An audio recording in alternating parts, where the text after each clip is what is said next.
আসসালামু আলাইকুম আপুরা ভাইয়েরা, সবাই কেমন আছেন? এটা হচ্ছে আমার ঈদের পরের দিনের নাস্তার ভিডিও। দেখেন জামাই আদর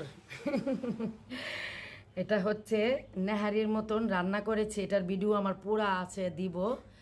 সাদা নেহারি, যেমন গরু মাংস দিয়ে আর কি নেহারির মতন রান্না করেছি, ঘি দিয়ে, শুধু ঘি দিয়ে ভেজে। আর এই নেহারির ভিতরের তেলটাই কিন্তু এখানে এসেছে। ওই যে একটা নেহারির আছে না, ওই যে মাঝখানে, ওইটার থেকে তেলটা বের হয়েছে, কিন্তু তেলও না, আদা রসুনও না, কিচ্ছু না। যাই হোক, এটা হচ্ছে আমার কোরবানির মাংস রান্নার। এটা হচ্ছে ফিন্নি মিক্স। এটা হচ্ছে আমাদের দুজনের চা। এই যে নাস্তা ফিন্নি মিক্সটা এবার কেমন হয়েছে লিজার আব্বু বলো তো? হ্যাঁ, আচ্ছা খায় নাও খাও। মাশাল্লাহ, কেমন হয়েছে মানে এটা রান্নাটা? যে টেস্ট, আল্লাহ যে রহমত বরকত দিছে একটা গরুর মধ্যে, কুরবানির মধ্যে। মানে কেউ যদি কুরবানি না দেয় আর না খায় সেই কুরবানির মাংস, আসলে উপলব্ধি করতে পারবে না। এত সুস্বাদ, এত মজা। আলহামদুলিল্লাহ। বলো রান্নাটা কেমন হয়েছে? এটা কিন্তু কোনো তেল দিয়ে নেই আপুরা।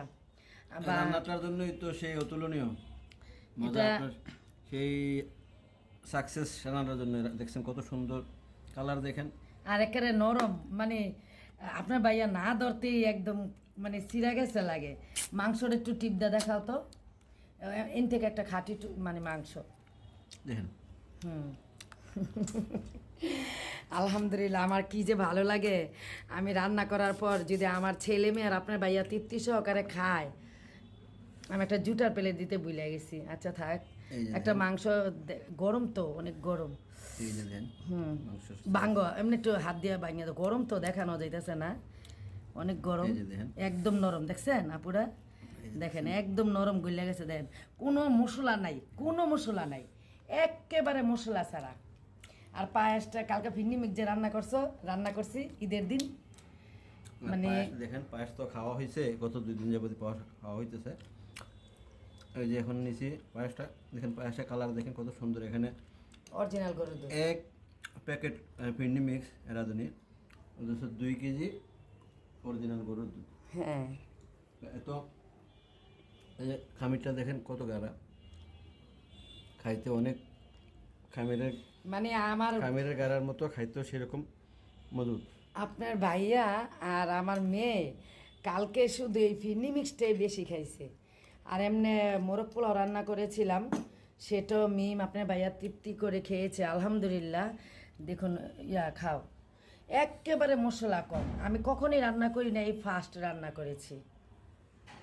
তবে আমার রেসিপিটা আলাদাভাবে যাবে, এই মাংস রান্নার রেসিপিটা আমি আলাদাভাবে ছাড়বো, আর এই খাবারের ভিডিওটা আমি আলাদাভাবে ছাড়বো। আপুরা সবাই সুন্দর মনে ক্ষমা দৃষ্টি দেখেন। এই যে দেখছেন একটা গইলা এমন নরম হয়েছে। দেখাও, এইটা একটু দেখাও লিজারা, হাত দা ভাঙিয়ে দেখাও তো।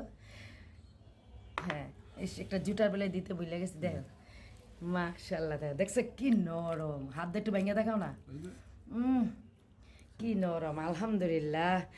পরিবার সবাই যদি এইভাবে রান্না করার পর তৃপ্তি সহকারে খায়, আর আমার যে কি শান্তি লাগে আপুরা, সেটার ভাষা আমি বোঝাতে পারবো না। আর আমি এরকম আস্তে আস্তে আলুই দেখেছি দিয়েছে পাকিস্তানি যে আপুটা রেসিপি আমি দেখেছিলাম, এই রান্নাটা এরকম আস্তে আলু দিয়েছে মাশাআল্লাহ। আর একদম কোনো মশলা নাই এটার ভেতরে, আদা রসুন বা কিছু না, খালি আমার হাতের বানানো একটু গরম মশলা দিয়েছি, আর মানে ঘি, আর কিচ্ছু না। আর ওই যে লাস্টে কি দিলাম, এটা ওই যে আদা কুচি করে, এটার তেলটা বেরিয়েছে, এটার তেলটা, আর ঘি এখানে। হ্যাঁ, কি জিনিস। সবাই ভালো থাকবেন, সুস্থ থাকবেন। আসসালামু আলাইকুম বলে দাও। ঈদ মোবারক। ঈদ মোবারক।